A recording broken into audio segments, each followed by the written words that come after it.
Hey guys, we are back again with our ongoing series of Pakistan Idol Season 2. Pakistan Idol Season 2 की हमारी ongoing series and हमारा episode number 21 आ चुका है and episode number 21 में क्या हुआ है और मैं कहूँगा कि इस एपिसोड को अगर मैं वन लाइनर एक्सप्लेन करूँ तो सरप्राइजेस ही सरप्राइजेस हैं इसमें। और सरप्राइजेस कौन कौन से हैं वो तो हम देखेंगे, बट ओवरऑल एपिसोड में किस किस आर्टिस्ट ने परफॉर्म किया और क्या ओवरऑल एपिसोड था और रीसेंट कंट्रोवर्सी के बाद हमें क्या चेंजेस देखने को मिली, और सब कुछ हम देखेंगे इस वीडियो में। सो वीडियो के साथ बने रहिएगा। सो फर्स्ट ऑफ ऑल इस एपिसोड को हमने ऑलरेडी नाम दे दिया है सरप्राइजेस का, full of surprises. And second कि अब इब्रार की कमी तो थी यहाँ पर। इब्रार ऑलरेडी आपको पता है कि कंट्रोवर्सी का शिकार हुए और उन्होंने शो को क्विट कर दिया, तो वो तो एक कमी हमें महसूस हो ही रही थी। उसी के साथ साथ आज फवाद खान भी एब्सेंट थे जजिस पैनल में से।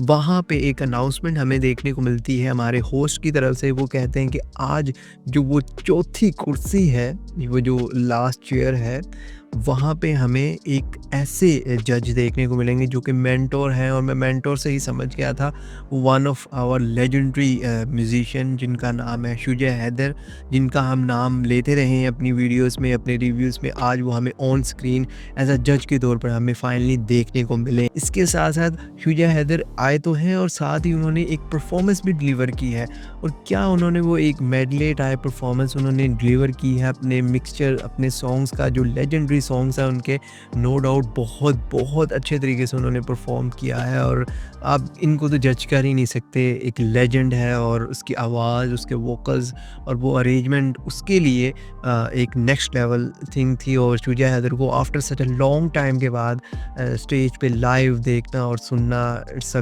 Great thing. और तमाम जो शुजा हैदर के फैंस हैं वो ओब्वियसली इस परफॉर्मेंस को बहुत एंजॉय करने वाले हैं और उनके लिए भी एक अनएक्सपेक्टेड मोमेंट होगा कि शुजा हैदर आए तो हैं एज अ जज के तौर पर, और हमें साथ ही उनकी परफॉर्मेंस भी देखने को मिल गई है। एज अ ओपनर ही हमें शुजा हैदर की तगड़ी परफॉर्मेंस के साथ इस एपिसोड का स्टार्ट्स के बाद एक और सरप्राइज़ हमें स्टार्टिंग पे ही मिल जाता है। शुजा हैदर की परफॉर्मेंस अभी ख़त्म हुई थी, वो सरप्राइज़ हमारे लिए कम नहीं था कि इसके बाद एक और सरप्राइज़ आ गया, जिसका मेरे माइंड में था कि यार ये इन्होंने अनाउंस भी किया था एक टाइम पे, इसके लिए वोटिंग भी हुई थी। मैं बात कर रहा हूँ वाइल्ड कार्ड एंट्री, जब हमारे जो फर्स्ट एलिमिनेशंस हुई थी, आपको याद होगा थिएटर राउंड में जब हमने गाला राउंड के लिए स्विच करना था, तो गाला राउंड से पहले थिएटर राउंड के इख्तिताम पर बहुत सारी एलिमिनेशंस हुई थी, सब ने ही देखा था। तो इसमें से इन्होंने कुछ 4 से 5 कंटेस्टेंट्स की लिस्ट निकाली थी और कहा था कि आप इनको यानी कि एज अ वाइल्ड कार्ड के तौर पे वापस ला सकते हैं। तो वो उनमें बहुत सारे ऐसे कंटेस्टेंट थे जो कि जिन्होंने अपना लोहा मनवाया था, बट उस लिस्ट में से एक आर्टिस्ट अब हमें finally as a wild card entry के तौर पर देखने को भी मिल चुका है। वो टाइम आ चुका है कि हमें एक wild card entry, first wild card entry देखने को मिले। तो वो आर्टिस्ट नन अदर देन, आप इनको बहुत यानी कि आपने सुना भी है रिसेंट टाइम में पाकिस्तान आइडल पे बहुत लाइमलाइट में भी रहे हैं। तो इनका नाम है मेनाम। मेनाम इज़ बैक फाइनली एंड मेनाम वापस आए और मेनाम ने आते ही आए तो हैं, आते ही उन्होंने एक परफॉर्मेंस भी दी है। अब परफॉर्मेंस उनकी जो थी उसमें जो उनकी सॉन्ग चॉइस थी वो थी अखियाँ बाय फ्यूजन बैंड का ये ट्रैक था। शो के स्टार्ट में ही हमारे एक वाइल्ड कार्ड कंटेस्टेंट की एंट्री तो होती है और उसके साथ ही मेनाम नो डाउट के एक पोटेंशियल सिंगर हैं, ग्रेट सिंगर हैं, नॉलेज बहुत रखते हैं, उन्होंने स्टडी ही इस फील्ड में की हुई है। तो उनके लिए यानी कि मे बी कि ये बहुत आसान स्टेज होगा, बट अभी भी उनको बहुत कुछ सीखना बाकी है, क्योंकि स्टडी कर लेना और फील्ड में उसको प्रैक्टिकली गाना और परफॉर्म करना वो एक अलग बात है in front of legends. So first time अब हमें वो डायरेक्टली यहाँ पर देखने को मिल रहे हैं गाला राउंड्स में। तो उनको वो थिएटर राउंड और वो जो ऑडिशंस के बाद इतना ब्रेक लेने के बाद अब वो हमें देखने को मिल रहे हैं, तो वो समझ आती है कि उन पे उस तरह का प्रेशर तो होगा कि यार किस तरह वो परफॉर्म करेंगे। अब पहली परफॉर्मेंस थी और इतना लंबा ब्रेक था, जो हम इस पर उन्हें यानी कि कह देते हैं कि कोई इतनी कमियां हमें देखनी नहीं चाहिए, क्योंकि उनका भी एक अपने आप को एक एडजस्ट करने की कोशिश उन्होंने की है। अगली जो परफॉर्मेंस होगी वो हमें बताएगी कि मेनाम स्टे करने के लिए लायक हैं या नहीं। बट यहाँ पर उनकी आवाज़ बड़ी अच्छी थी, कंपोजिशन बहुत अच्छी प्ले हो रही थी। बट यहाँ पर फिर वही जो साउंड इंजीनियर, जो म्यूज़िक मिक्स करने वाला है, जो बैठा हुआ है पीछे, काइंडली वो फ़ज़ूल में ना इन बच्चों को कंट्रोवर्सी में डालेगा, क्योंकि अब मेनाम यहाँ पर बहुत अच्छा गा रहे हैं, कंपोजिशन भी बहुत अच्छी है, बट वो अरेंज नहीं हो रही, और अरेंज नहीं हो पा रही, बैलेंस नहीं हो पा रही। शायद वो एपिसोड को आपने उसी वीक में रिलीज़ करना होता है, या एक वीक में आपने 2 एपिसोड्स रिलीज़ करने होते हैं, उसकी मिक्सिंग करनी होती है, तो आप उसमें वो अपना हाथ ज़रा टाइट रखते हैं और उस तरह से मिक्सिंग नहीं हो पाती, उस तरह से बैलेंसिंग नहीं हो पाती। वो आप सुनेंगे क्लियरली, आपको सुनाई देगा। हमने काफ़ी शोज़ देखे हैं, हमने वो बहुत यानी कि ओजी एरा भी देखा हुआ है, Pepsi, battle of the bands का भी, नेस्कैफ़े का भी, और बहुत सारे कश्मीर बीट्स सब आए थे। मिक्सिंग होती है साउंड की और बैलेंसिंग होती है, जो सिंक होता है वो सब सुनाई देता है। और आजकल के जितने डिजिटल ज़माने में ये गलतियाँ होना, और वो भी आर्टिस्ट गलती नहीं कर रहा, कंटेस्टेंट गलती नहीं कर रहा, ना म्यूज़िक प्ले करने वाले कर रहे हैं, गलती हो रही है वो पीछे जो इसको एडिट करता है, मिक्स करता है, मिक्स मास्टर होकर जब एक एपिसोड निकलता है एडिटिंग में, या साउंड इंजीनियर, वो यहाँ पर कंजूसी कर रहा है। और उसी की कंजूसी की वजह से हमारा एक आर्टिस्ट इब्रार छोड़ गया शो। अब इसके बाद काफ़ी अनफॉर्चुनेटली हमें देखने को मिल सकते हैं, क्योंकि वो बैलेंसिंग नहीं हो पा रही, और आपके सामने के मिनाम की परफॉर्मेंस में वो एलिमेंट हमें महसूस हुआ है। इन शॉर्ट वर्ड के मिनाम की परफॉर्मेंस में भी मुझे वो एलिमेंट महसूस हुआ है कि बैलेंसिंग नहीं हो पाई, सिंक नहीं हो पा रहा, और गा वो अच्छा रहे हैं, म्यूज़िक कंपोजिशन भी पीछे अच्छी प्ले हो रही है, बट उस तरह का यानी बैठ नहीं रहा। बट ये परफॉर्मेंस थी मेनाम की। अब आप इस पर क्या सोचते हैं, आपकी क्या रिमार्क्स हैं? आप 2 तरीक़ों से एक्सप्रेस कर सकते हैं। एक तो कमेंट सेक्शन है इस वीडियो का, उसमें आप लिख सकते हैं मेनाम के बारे में कि उसका वापस आना आपको कैसा लगा और उनकी परफॉर्मेंस आपको कैसी लगी। और दूसरा तरीका ये है कि आप इनको वोट कर सकते हैं। वोटिंग्स ओपन है, तो आप ज़रूर वोट करें अगर तो आप मेनाम को आगे भी देखना सुनना चाहते हैं। तो now we are moving forward to our second artist of this episode, जिनका नाम है Romaisa Tariq. Romaisa Tariq is back once again. मुझे इनसे कोई ख़ास उम्मीदें तो नहीं है, बट लेट्स सी कि वो इस टाइम क्या परफॉर्म करती हैं और किस तरह का अपने आप को सॉन्ग चॉइस में रखती हैं। तो सॉन्ग चॉइस में इन्होंने जो रखा हुआ था सॉन्ग, वो था दुपट्टा बाय हदीका कैनी का ये ट्रैक था, जो कि इनका कहीं ना कहीं वन ऑफ फेवरेट ट्रैक था, तो इसलिए इन्होंने उसको एज अ सॉन्ग सिलेक्शन के तौर पर रखा हुआ था। तो लेट्स सी कि इस बार एक्सपेक्टेशंस तो मेरी ज़ीरो हैं, बट लेट्स सी कि उन्होंने कैसा परफॉर्म किया है। तो कंपोजिशन नो डाउट यहाँ पर भी बहुत खूबसूरत थी, वेल कंपोज थी, एंड रोमाइसा ट्राइंग हर बेस्ट ना आपको डिलीवर कर सकें, उस तरह से परफॉर्म कर सकें। बट यहाँ पर अगेन वही बात जो मैं हर बार रिपीट करता हूँ कि आपकी स्टेज प्रेजेंस तो एक एलिमेंट है, बट वो ही सब कुछ नहीं है। आपको अपनी सिंगिंग पर भी देखना है, अपने आप फोकस पर भी देखना है, देन ही वो आप 10/10 परफॉर्मेंस डिलीवर कर सकते हैं वोकल वाइज भी। अगर वोकल वाइज आप वीक हैं तो फिर वो स्टेज प्रेजेंस आपकी मैटर नहीं करती। तो but this time she is impressed me little bit के एफर्ट्स तो अभी भी बहुत भी करनी पड़ेंगी, बट वो क्लियरली शो कर रहा था कि उन्होंने अपने आप को पुश किया है, बट अभी भी बहुत कुछ करना बाकी है, जो कि अगर वो करेंगी तो इम्प्रूवमेंट्स की तरफ जाएंगी और वो इम्प्रूव कर जाएंगी। अभी टाइम है तो अपने आप को संभाल लें। तो अभी इस बार मुझे थोड़ा सा उन्होंने इम्प्रेस किया, क्योंकि बहुत उन्होंने कुछ जगह ऐसी थी जहाँ पर उन्होंने क्रिएटिविटी भी दिखाई है, और काफ़ी जगह इम्प्रेसिव मुझे लगा है उनका काम। और उनकी आवाज़ और आउट्रो भी बहुत अच्छा था उनका, जो उन्होंने आउट्रो में करके अब सॉन्ग को क्लोज़ किया है, इस परफॉर्मेंस को क्लोज़ किया है। बट यहाँ पर ये हुआ कि इस बार मुझे थोड़ा सा इम्प्रेस कर दिया उन्होंने, और साथ ही इस बार जजेस ने, जहाँ पर उनको अच्छे अच्छे रिमार्क्स मिल रहे थे जजेस की तरफ से, अब सब जजेस ने नेगेटिव रिमार्क्स दे दिए। अब ये मेरी समझ से बाहर है कि जब हमें थोड़ा सा इम्प्रेस किया उन्होंने, तो साथ ही जजेस ने अपनी यानी कि पार्टी बदल दी और नेगेटिव रिमार्क्स दे दिए उन्हें।